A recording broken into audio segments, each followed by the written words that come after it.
Mesdames et messieurs, bonjour à toutes et à tous. Bienvenue sur la deuxième partie de notre message Signification des rêves. Signification des rêves avec le prophète Lovi Elias.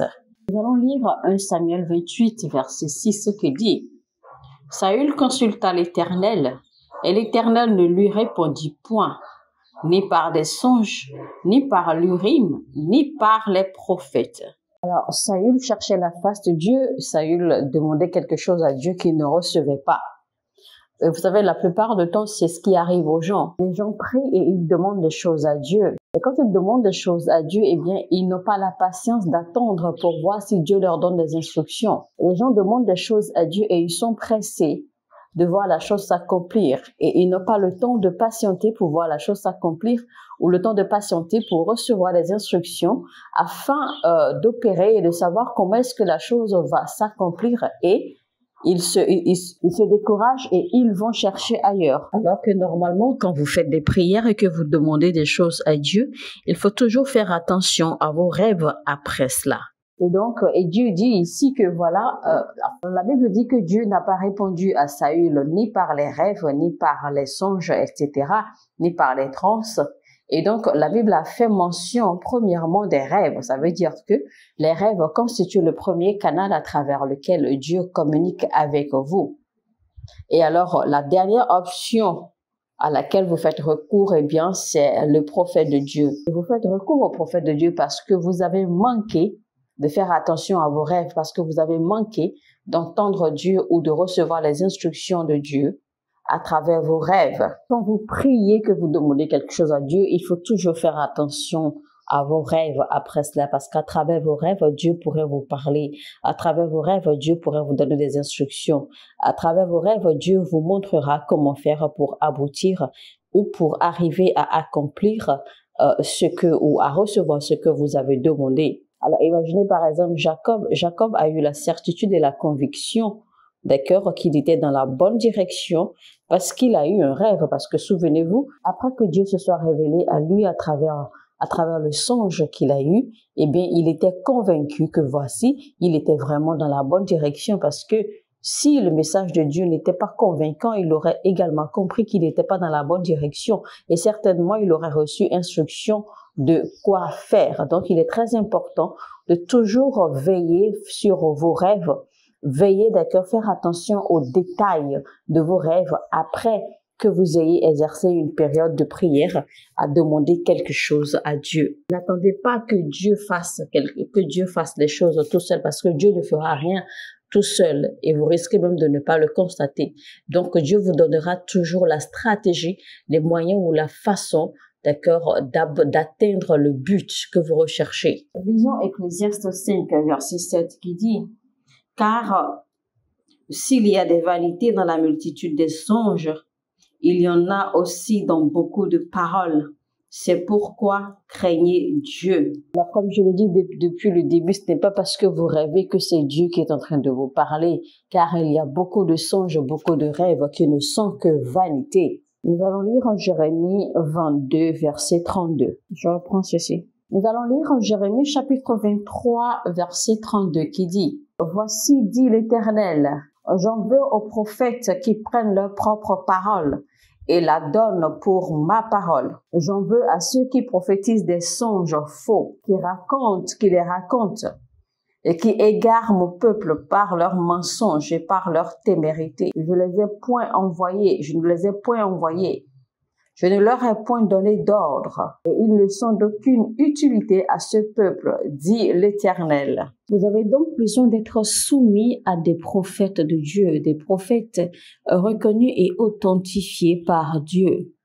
Vous avez besoin d'être entouré, d'être soumis à de vrais prophètes de Dieu et non ceux qui vendent leurs paroles, ceux qui vendent leurs propres paroles et se faisant passer pour les représentants de Dieu ou prétendant vendre la parole de Dieu, ou ceux qui, plus encore, eh bien, vous vendent des illusions, vous vendent des rêves qui ne se réaliseront peut-être jamais. Ceux-là même qui, de par leurs paroles, leurs prophéties, etc., vous dévient de la voix originale de Dieu. Saith the Lord of hosts, Jeremiah 29 verse 8. Alors, lisons Jérémie 29, verset 8 qui dit, « Car ainsi parle l'Éternel des armées, le Dieu d'Israël, ne vous laissez pas tromper par vos prophètes qui sont au milieu de vous, et par vos vains. N'écoutez pas vos langues songeurs, dont vous provoquez les songes. » Un homme spirituel ne doit pas être influencé par ce qui est à l'extérieur ou ce qui se passe à l'extérieur, mais plutôt par ce qui se trouve à l'intérieur. Personnellement, je suis beaucoup plus influencée par les choses spirituelles, par les réalités spirituelles que des réalités de la chair. Et les circonstances externes n'influencent jamais mon homme intérieur ou ma personnalité interne. Vous devez être touché et influencé par les choses qui se passent à l'intérieur de vous et non les circonstances autour de vous. Car cela affectera négativement vos rêves et vos interprétations des rêves. Parce que tout ce qui se trouve à l'externe va influencer vos rêves. Et si vous faites beaucoup trop attention aux choses qui se passent à l'externe, eh bien, vos rêves seront influencés, vos rêves seront corrompus, parce que vous risquez de recevoir le mauvais message, vous risquez de recevoir ou d'avoir de mauvais rêves. Et c'est la raison pour laquelle votre œuvre avec le Saint-Esprit, eh bien, commence depuis votre intérieur. Parce qu'il faut que le Saint-Esprit vous fortifie à l'intérieur. Les choses externes sont temporelles, mais les choses internes sont éternelles. C'est là que l'œuvre du Saint-Esprit commence, parce que le Saint-Esprit vous fortifie. Et quand le Saint-Esprit vous fortifie, eh bien, tout ce qui vous concerne va demeurer interne et non externe. Nous allons lire Daniel chapitre 1, verset 17. Dieu accorda à ces 4 jeunes gens de la science, de l'intelligence dans toutes les lettres et de la sagesse. Et Daniel expliquait toutes les visions et tous les songes. Donc, vous pouvez acquérir de la connaissance. Vous pouvez acquérir des connaissances spirituelles, c'est-à-dire que l'on peut vous enseigner des connaissances spirituelles. Alors, lisons Nombre 12, verset 6. Et il dit, « Écoutez bien mes paroles.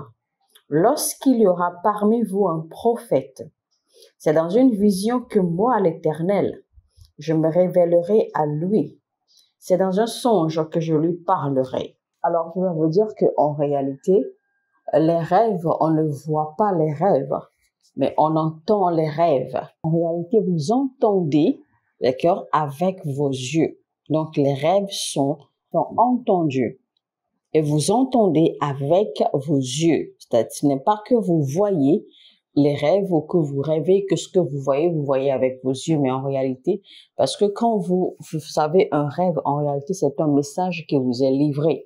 Donc, vous entendez à travers vos yeux. Donc, quand vous avez un rêve ou quand vous faites un rêve, c'est Dieu qui est en train de vous parler. Et il n'est pas en train de vous montrer, mais il est en train de vous parler. Alors, si par exemple, vous faites un rêve et que vous voyez un arbre en train de brûler, en fait, Dieu n'est pas en train de vous dire que voici les arbres vont brûler autour de vous ou dans votre vie ou quelque chose comme ça. Mais Dieu est plutôt en train de vous faire comprendre, il est en train de vous dire qu'un royaume est sur le point d'être consumé. Car Dieu a dit dans sa parole, je me révélerai à lui, je lui parlerai dans les rêves. Donc, si vous ignorez vos rêves, c'est que vous ignorez en même temps les paroles de Dieu. Donc, quand vous faites un rêve, comme j'ai dit, Dieu est en train de vous parler. Et un rêve est différent d'une vision. Dans une vision, vous voyez. Mais quand c'est un rêve, c'est Dieu qui est en train de vous parler. Alors, quand l'Éternel vous parle à travers les rêves, il utilise des images, il utilise des objets, il utilise des signes. Il utilise des choses, en fait, pour vous passer un message. Et quand Dieu utilise des signes comme ça, ou des choses, des éléments comme cela, eh bien, il est en train de vous parler. Parce qu'en fait, quand il vous montre quelque chose, c'est qu'il est en train de vous passer un message. Il est en train de vous communiquer un message. Il est en train de vous communiquer quelque chose que vous devez savoir. Donc, les rêves constituent la voix de Dieu. Mais alors, comment interpréter les rêves? Mais avant, je vais vous enseigner comment vous positionner pour avoir des rêves. Dieu parle tout le temps parce que Dieu cherche des gens à qui il peut révéler ses secrets. Donc, Dieu parle tout le temps. Donc, vous n'avez pas besoin de chercher ou d'attendre que Dieu trouve des moyens particuliers ou des façons particulières pour vous parler. Parce que Dieu peut chercher à vous parler, il peut chercher à communiquer avec vous à tout moment et en tout lieu. Dieu parle tout le temps, il parle tout le temps. Dieu vous parlera même des choses qui n'ont rien à voir avec vous. Il vous parlera des choses qui ne vous concernent pas. Il vous parlera des choses à venir, des choses passées, des choses ici, des choses que vous ne comprenez pas, des choses que vous n'avez même aucune relation avec. Parce que c'est comme ça Dieu parle tout le temps. Parce qu'en réalité, il faut savoir que Dieu a des informations qu'il veut passer sur l'humanité. Il a des informations, il en a tellement à révéler. Alors, première chose sur laquelle vous devez travailler, vous devez avant tout changer vos pensées, vos manières de réfléchir. Si vous êtes quelqu'un, vous avez tout le temps des pensées négatives, vous ne pourrez jamais interpréter les voix de Dieu. Simplement parce qu'il n'existe pas de négatif en Dieu. Les pensées que vous générez viennent de votre âme. Et les pensées que vous générez viennent de votre âme sur la base des informations dont vous avez nourri votre âme. Parce que quand vous faites des rêves, c'est le Seigneur qui est en train de parler à votre esprit. Et votre esprit va projeter l'information que vous recevez à votre âme. Et donc, la façon dont vous allez interpréter le message que vous recevez, le message qui atteint votre âme dépendra de ce dont vous avez nourri votre âme, c'est-à-dire de ce que votre âme contient. Et donc, si votre âme est bien nourrie, eh bien, vous allez interpréter proprement l'information que Dieu vous passe. Mais si votre âme est mal nourrie, eh bien, certainement, vous allez mal interpréter le message que le rêve que vous avez fait essaie de transmettre à votre âme. Parce que la pureté de votre âme est de votre responsabilité. La responsabilité de Dieu est de parler, de passer des informations, de passer des messages. Mais ce dont votre âme est nourrie est entièrement de votre responsabilité. Alors, qu'est-ce que vous avez dans votre âme? Parce que cela déterminera comment vous comprendrez et interpréterez les rêves. C'est pour cela que la Bible nous fait comprendre que les jeunes Hébreux, d'accord, surtout Daniel, en fait, qu'ils avaient eu de la connaissance, ils avaient de la compréhension en toutes choses, en toutes les sciences, même dans les rêves. Ils savaient comment comprendre et interpréter les rêves, faisaient les visions. Ce qui veut dire que leur influence était de Dieu, à travers Dieu et par Dieu. Et non basé sur les choses qui les entouraient, mais non basé sur les circonstances autour d'eux. Les trois frères, par exemple, les trois amis, par exemple, le roi leur demande de se prosterner devant leur déesse. Eh bien, ces trois amis hébreux, tellement ils connaissaient leur Dieu, tellement ils avaient confiance en leur Dieu, qu'ils ont gentiment et poliment répondu au roi, même si notre Dieu ne nous délivre pas de cette fournaise de feu, eh bien, nous n'allons pas nous prosterner devant ton Dieu et nous prions que tu vives à jamais, que tu vives longtemps, ô roi. Vous voyez, ces trois jeunes, même dans cette situation, eh bien, n'ont pas eu de négativité. Ils n'ont pas dégagé de négativité. Ils n'ont pas prononcé, ils n'ont pas proféré de négativité. Ils ont plutôt proféré des bénédictions encore sur la vie du roi. Ils ont prié encore pour la longévité du roi, quand bien même ils n'ont pas voulu, d'accord, se prosterner devant le Dieu du roi et ils ont maintenu leur foi. Donc, ils n'ont pas permis que les circonstances les affectent ou les influencent, ni leurs pensées, ni leurs convictions, ni leur foi, ni leurs actes.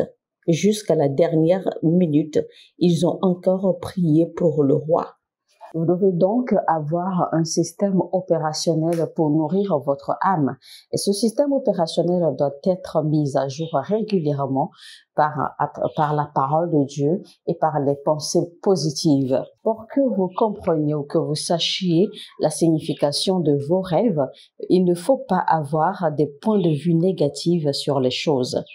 C'est-à-dire, n'ayez jamais de point de vue négatif sur quoi que ce soit. Vous savez, les gens ont toujours regardé Marie-Magdalène avec un œil de prostituée. On l'a toujours prise pour une prostituée. Mais Jésus-Christ a toujours vu en elle la première évangéliste. Dieu ne nous voit pas, Dieu ne nous regarde pas comme les hommes nous regardent. Et surtout, une personne sage ou un homme sage essaie de voir les autres comme Dieu les voit. Si je prends par exemple l'exemple du serpent, la Bible dit que le serpent est l'animal le plus sage et le plus rusé.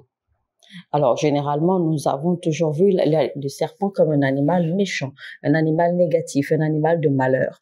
Et c'est pour cela que quand les gens font des rêves et qu'ils voient le serpent dans leur rêve, eh bien, votre pasteur ou votre homme de Dieu, la première signification qu'il donnera, c'est que, eh bien, c'est de la sorcellerie. Et donc, il faut prier contre cela pour détruire, car c'est un acte de la sorcellerie. Mais vous oubliez que le serpent est un symbole de guérison et un symbole de sagesse. Lisez bien votre Bible et vous verrez. Le serpent est avant tout un symbole de guérison. Le serpent est également un symbole de sagesse. Maintenant, prenons par exemple l'aigle, parce que l'on sait que l'aigle représente le prophétique. L'aigle représente l'aigle est un esprit prophétique. Et donc, à supposer par exemple que vous faites un rêve et que vous voyez l'aigle dans votre rêve, eh bien, vous serez content, vous allez commencer à célébrer, vous allez commencer à jacasser. Mais l'aigle peut signifier également un élément négatif.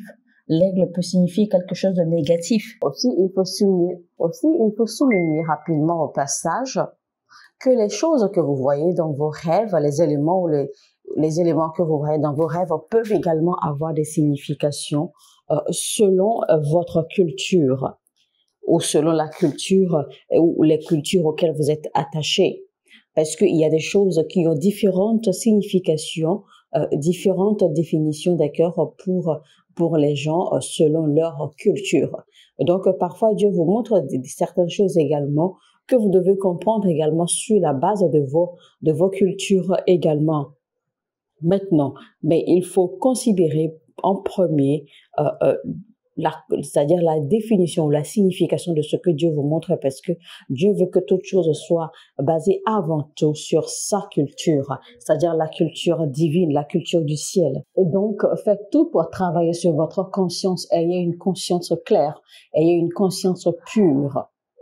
Deuxième chose, quand vous allez vous coucher ou faire une sieste, allez faire vos siestes, allez dormir toujours dans la conscience, toujours dans l'espérance que Dieu vous parle. C'est-à-dire que espérez toujours, désirez que Dieu vous parle dans votre sommeil ou dans votre sieste, que Dieu vous passe un message. Espérez toujours avoir cette expérience, parce qu'ainsi vous ouvrirez la porte et vous permettrez à Dieu, d'accord, de vous parler, de communiquer avec vous. C'est-à-dire que vous vous disposez à ce que Dieu vous parle. Troisièmement, soyez une personne. Vous n'oubliez jamais vos rêves, c'est-à-dire que soyez une personne, essayez toujours de vous rappeler les rêves que vous faites. Nous allons lire Genèse 42, verset 9. Joseph se souvint des songes qu'il avait eus à leur sujet. Et il leur dit, « Vous êtes des espions, c'est pour observer les lieux faibles du pays que vous êtes venus. » Ça veut dire que Joseph avait la possibilité ou la capacité de se souvenir de ses rêves. Même les rêves qu'il a eus quand il était enfant, il pouvait s'en souvenir. Si vous ne prenez pas vos rêves au sérieux, vous n'allez pas pouvoir vous les rappeler. Et si vous êtes quelqu'un qui donne de l'importance aux rêves, chaque fois que vous faites un rêve et que vous vous levez, eh bien, vous allez les écrire. Donc, il faut prendre l'habitude. De noter vos rêves quelque part. Notez toujours vos rêves. C'est-à-dire que prenez toujours note de vos rêves prenez toujours note de vos rêves quelque part, afin de ne pas oublier. Car plus votre connaissance et votre sagesse grandit, d'accord, dans les choses spirituelles, eh bien plus vous allez comprendre et interpréter mieux vos rêves. Même les rêves que vous avez eus dans le passé, vous allez pouvoir vous les rappeler et les interpréter. Et quand vous prenez note de vos rêves, marquez-les toujours des dates et des heures précises auxquelles vous avez fait ces rêves. Prenez vos rêves sérieusement, c'est très très important. Ne comptez donc pas sur votre mémoire intellectuelle pour garder tous vos rêves, parce que il y a des rêves que vous allez faire qui pourraient ne pas être pour vous dans le présent, mais des rêves qui pourraient servir pour d'autres personnes dans l'avenir, même si vous n'êtes pas là. Donc, c'est pour cela qu'il est très important de toujours prendre note de vos rêves dans un cas. C'est-à-dire que prenez un cahier, donnez-vous un cahier et prenez toujours note de vos rêves avec date et heure à l'appui.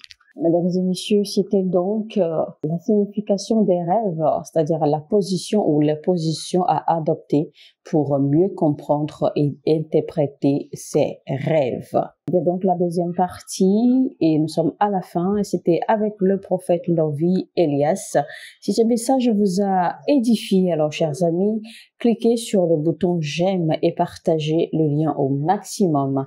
Si vous n'êtes pas encore abonné à cette chaîne, alors abonnez-vous maintenant et activez la cloche de notification pour ne rater aucun de nos messages. Sur ce, je vous dis que Dieu vous bénisse et à très bientôt. Shalom.